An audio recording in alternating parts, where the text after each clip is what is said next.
Here is something weird about SQL. You write select first, but SQL doesn't actually execute select first. And it gets even weirder because when you hit run on a query, databases don't just blindly execute it line by line. They actually stop, think, plan, optimize, and then decide the best way to execute your query. So, in this video, I want to answer one simple question: what actually happens when you run a SQL query? To understand why SQL behaves like this, we first need one tiny idea. SQL is different from most programming languages. Let's take the example of Python. In Python, we usually tell the computer exactly how to do something step by step. Let's take this example. In this code block, it's simply looping through this block, checking the condition, and printing the results very explicitly. On the other hand, SQL works completely different. SQL is what we call a declarative language, which basically means you tell the database what you want and not how to get it. You say, for example, give me the customers whose amount is greater than 500, and the database goes, cool, I will figure out the fastest way to get that result. That difference is the super important. That's why SQL is known as declarative language. You can think SQL execution in three layers. First one is logical query processing, meaning how SQL logically thinks through your query. Second one is internal query planning. What is the database secretly doing before execution? And third one is the physical execution, which tells us how data is actually getting fetched under the hood. So let's go layer by layer. Let's start with the confusing part. Suppose we write this query. If you are new to SQL, your brain naturally thinks, okay, first select, then from, followed by where. This top to bottom approach will be followed for query execution. That's not what SQL logically does. SQL actually processes this more like this. Why? Because first the database needs to know which tables are we working with.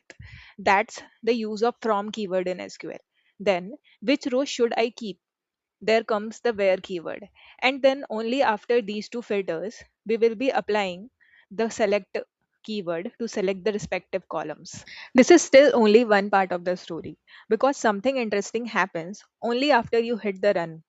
The database actually starts thinking.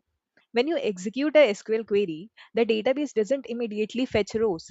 First, it checks the query. This is where the rules of parser comes in. It checks, does the syntax make sense? Do the table actually exist?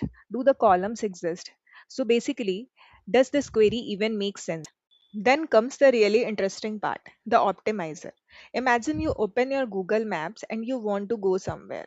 Google Maps can check different routes and suggest the best one. Database do something very similar. The optimizer looks at your query and decides the fastest and cheapest way to execute that query. For example, which join should be used, should we use the indexes or not. So it basically tries to avoid unnecessary work. Once the database decides on an approach, it creates something called an execution plan. But think of it like an instructions. Something like use index, filter rows, and give the final results. And the fun part is we can actually see these instructions. In SQL, for example, we can use explain analyze. Instead of only running the query, the database shows us the execution plan. Sequential scan basically means let me check everything row 1, row 2, row 3, everything. Whereas index scan is smarter. Instead of checking the entire table, the database jumps closer to the matching data, kind of like using a book index instead of reading every single page. Let's put everything together. You write a SQL query, SQL logically process it, the parser check if it makes sense, the optimizer chooses a strategy, and the database creates an execution plan. Then finally, data gets fetched and retrieved. Now, here is the interesting question. If the SQL engine is so smart to process the query and give the desired result in best possible manner, why do some SQL queries still become painfully slow? That's what we will break down in the next video.